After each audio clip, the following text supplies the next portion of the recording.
السما الضيا.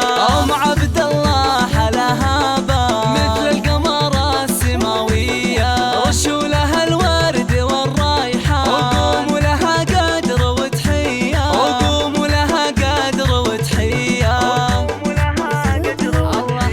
بفرحة ولدها ضيا الاعياد نهدي تباريك مثنيه. مبروك مبروك بالقاف والالحان، ويلا عسى فرحة